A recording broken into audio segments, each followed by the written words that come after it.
about fears. Let's talk about love.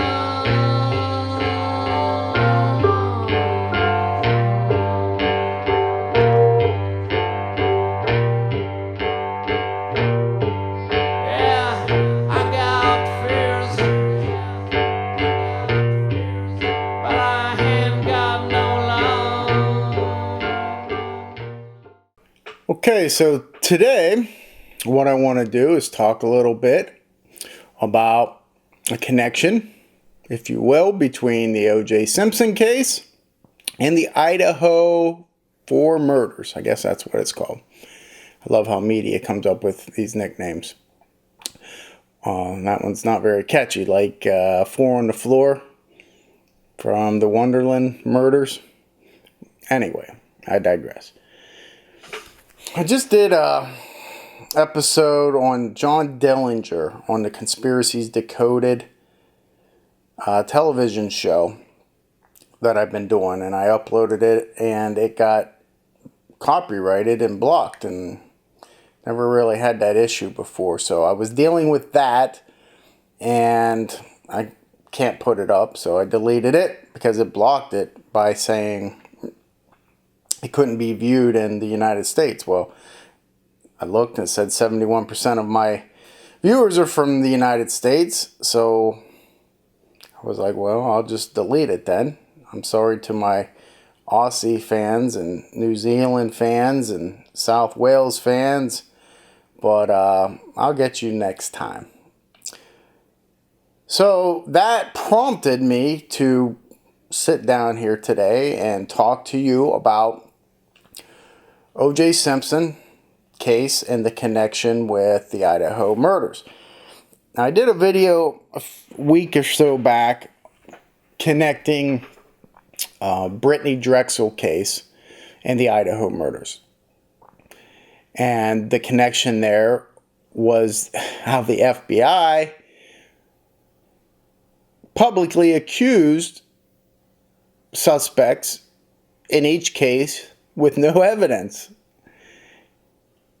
And it just boggles my mind that that is still being done in society today by our senior and chief law enforcement officers. But it got me thinking about, well, the OJ case. And now why?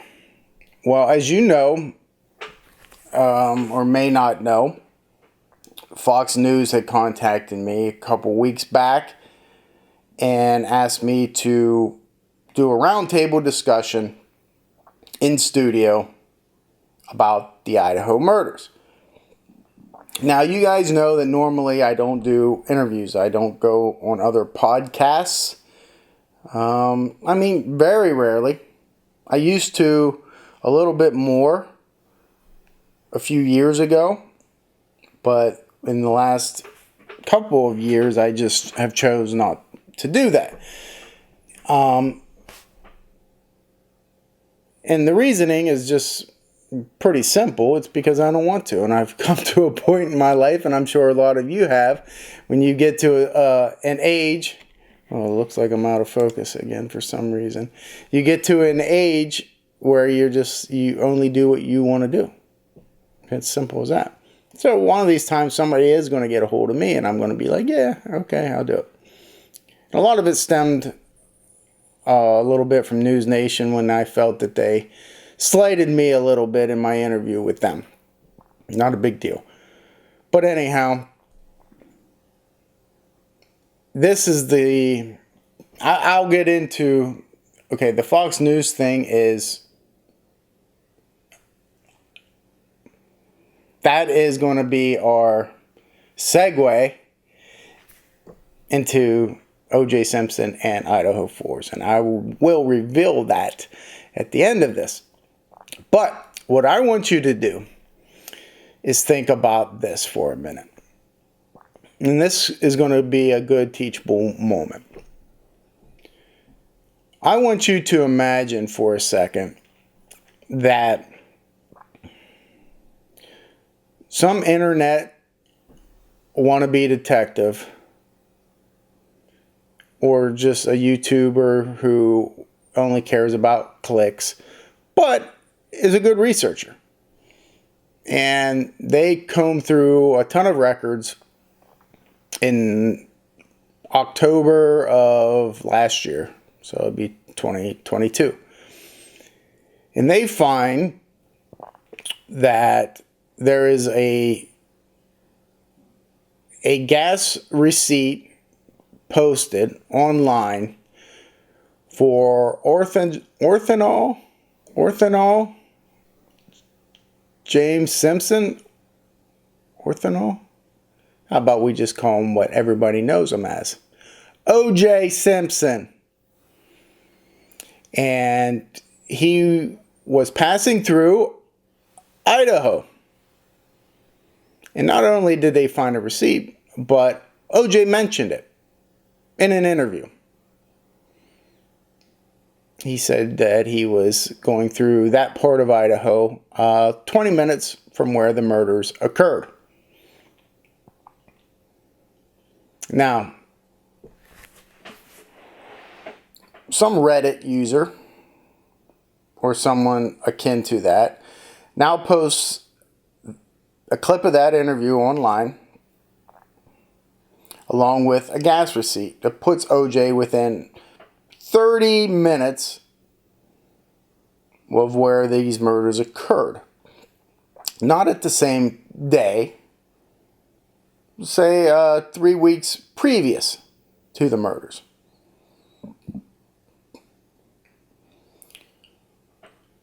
How many people do you think would jump on that and spread the rumor that OJ is a suspect in the Idaho 4 murders?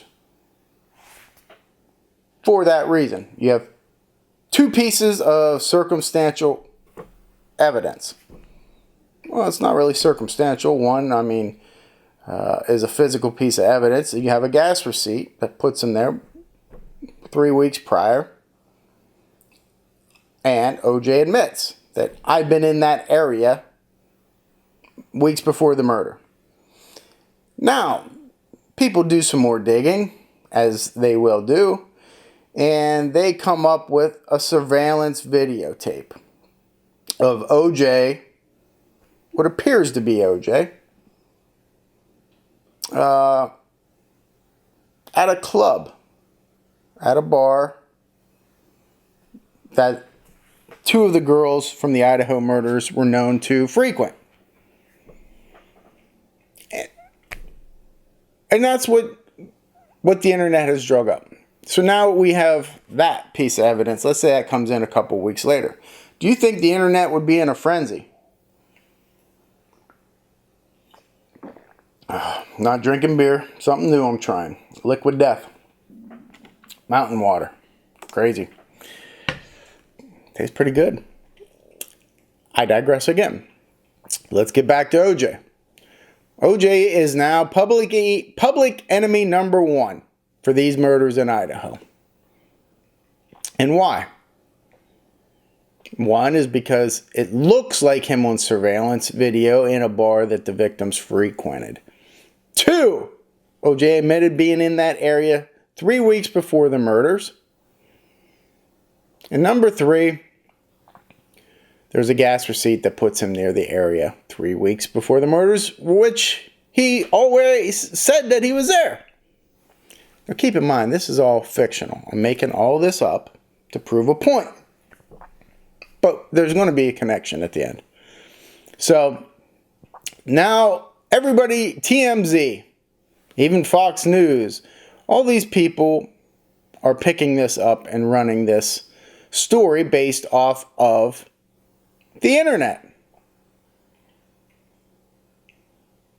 Much like they have done in the past. I see every couple months it seems like somebody picks up this Zodiac Killer identified by the code breakers or case breakers, whatever they are. With no evidence. I mean, it's ridiculous. Or evidence that's manipulated to make it fit a suspect, and that's not how you solve crime. I've told you about my communication with Tom Colbert and that, and how he emailed me and wanted me to go do a press conference with him to identify the Zodiac, and I said absolutely not. But anyhow, that's another story for another day. Go back and watch my Zodiac videos if you want to know that story. But the media will pick up on things as such as this. So now you have OJ in the area, gas receipt. So he had to have done it, right? So what do good detectives do? Okay, if I got that information, first thing that I would do is go back and really study OJ Simpson's crime. Now look, now let's compare. Oh my gosh, there's big time similarities between the two, right? Both OJ's case with Nicole Brown Simpson and the Idaho 4, a knife was the murder weapon. A large knife. Ooh, okay. Secondly, there's multiple victims. Multiple victims with a knife is somewhat difficult. At least it's more difficult to accomplish than if you had a gun. Both were done at nighttime. And both people said, how could this happen? They didn't have any enemies. Now look at all the similarities between those two cases. So now the internet is running wild. TV has now jumped on this. The media, News Nation. So now they're bringing on experts. Every night. Former FBI agent comes on and says, this has got to be, but we'll wait till the evidence comes out, but boy, I'd be looking at OJ. People in the internet, now they're really digging. They're finding anything that they can find. Whoa, one of the Idaho victims was a blonde girl, but both of the victims in the OJ case were blonde. That's a connection. And they're making these connections. And it all lines up perfectly. Except if you believe that OJ would have committed the Idaho 4 murders and you fall for that trap, I would strongly advise you not to leave your day job. And if your day job is a police officer and an investigator, I would strongly suggest you go out, fill out a couple applications, maybe at Wendy's or Arby's or even McDonald's, if they would take you. Because you are not an investigator. Now, how can you say that? Everything's lining up, right? You have to look at motives in crime. You have to look at why someone has taken the life of somebody else. And remember, GSR, greed, sex, revenge, okay? OJ would be, I don't know, probably in his 70s now. So what? He was in the area. So were a lot of other people. So what? He got gas 3 weeks before the murders. Doesn't make him guilty. He isn't even a person of interest. So what? He was at the same bar as the victims were. So were many other people. That doesn't make him a suspect. It's a classic example of trying to make something fit because you don't have an explanation for it. Can't figure out why somebody would murder these 4 people. But look, we know OJ did this case. Some people know it. So it had to be in him. It's the only explanation that makes sense. No, you look at why. You do a case study. You look at the OJ Simpson case. Nicole Brown Simpson, Ronald Goldman. I mean, LAPD, they have it right off the jump. It wouldn't even have taken blood evidence to know who committed that crime, if you're a good detective. And by that I mean this.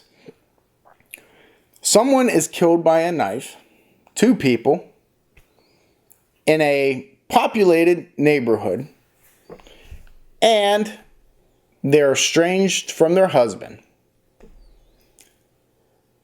The background is that there's plenty of domestic violence between the two. You start interviewing people and you realize there's a jealousy issue there. That's all you need, okay? To know that this isn't a drug hit, just like these stupid idiots would say about the Idaho 4 murders, that it's drug related and they jump on the victim's mom like a bunch of freaking idiots. No. GSR, greed, sex, revenge.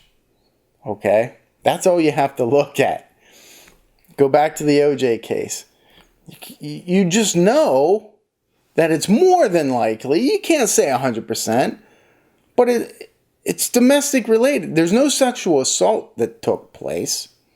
So you can rule out, like a stranger night stalker thing. It could have potentially been a burglary, but the time of night with I'd be a little iffy. I'd still look at that. But yes, my number one focus would be on her past or current boyfriends. And I believe LAPD did that. Now, they had a lot more to go on. They had blood evidence that led them right to OJ.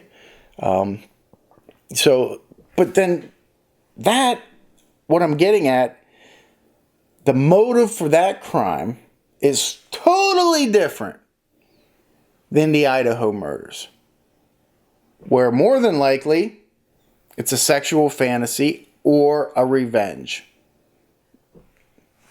Totally different. So the point being here is you have to look at each case individually. You have to break it down into motives and then really common sense. Right?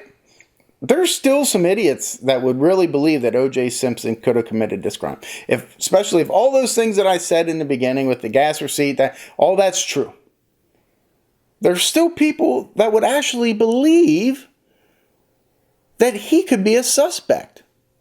And it's absolutely mind-blowing, and that's why those people should never, ever, ever be in any type of law enforcement. They shouldn't even be Walmart loss prevention. Okay? But that's the society that we live in. Here's a good analogy for you with that. I love baseball. Always have. Sometimes I'll watch these games and I'll see, like the other day, Rich Hill, pitcher for the Pirates. He's like 70 years old. Well, he's not 70. He's in his 40s. But he's pitched for like 12, 16 major league teams. And I'm watching him, and he's throwing a breaking ball almost every time. 72 miles an hour. Breaking ball. And they're hitting it. But for a split second, I'm like, I could hit that. But the reality is, Kenny, you better stick to your day job. Because you ain't hitting nothing at the major league level. Okay?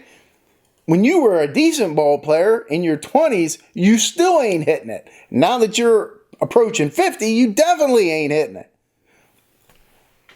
But for a split second, I thought I knew what I was doing.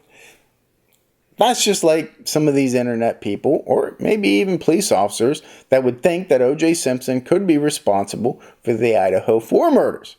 It's absolutely ludicrous. Okay? Even with those 3 pieces of evidence that people really think is evidence against him, when it's really not. It's not at all. Now, if you found OJ Simpson's blood and DNA in there, well, then, yeah, you would have to obviously look at him and explain why. But somebody would come up and they would find a gas receipt of Mark Furman in that area. And all of a sudden, they would say, Mark Furman planted it. Which is a great segue. Good job, Kenny. Into the connection between the Idaho 4 murders and OJ Simpson. Because at this Fox News roundtable, I was going to be joined by Mark Furman. And he was going to lead the discussion into the Idaho 4 murders.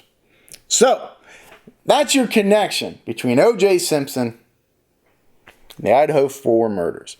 Now, unfortunately, or maybe fortunately, that news program show has gotten moved because Kohlberger was indicted instead of going to a preliminary hearing, which is what we were going to discuss. And I really wanted to pick Mark's brain about Martha Moxley, and I know he did some work on that case as well. So, yeah, that's it. Very teachable moment here, okay?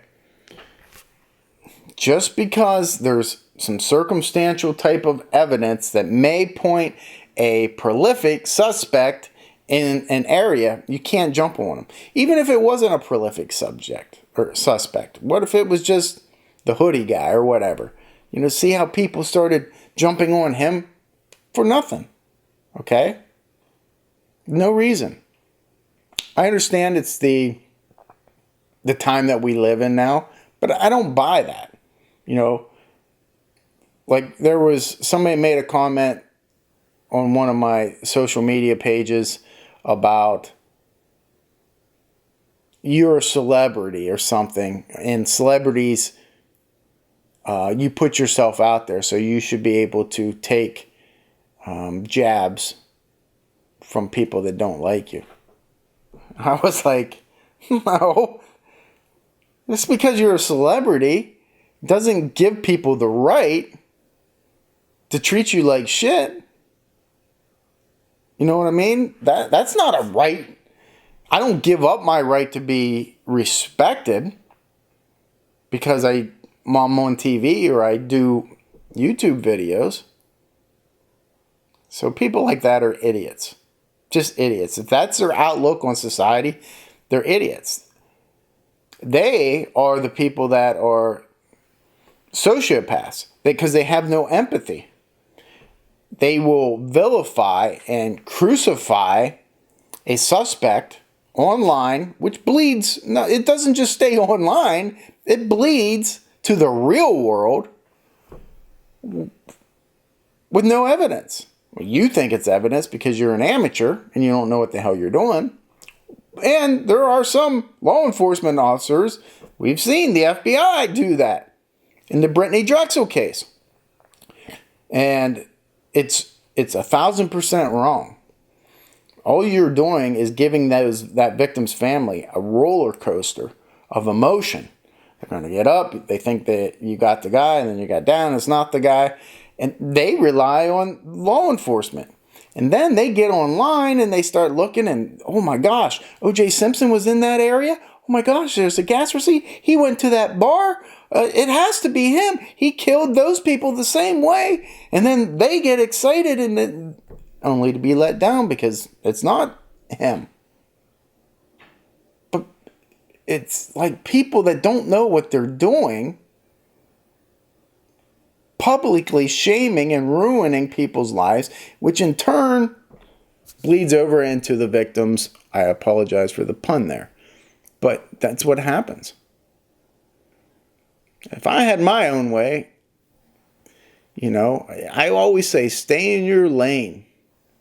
If you don't know what you're doing, you think you know what you're doing, just like I think I can hit Rich Hill's curveball, when in fact I can't.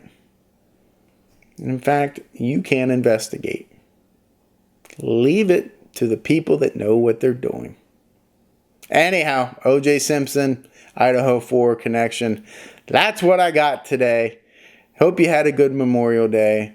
And, you know, bless all the servicemen that gave their life for this country. I think of my dad a lot during this time.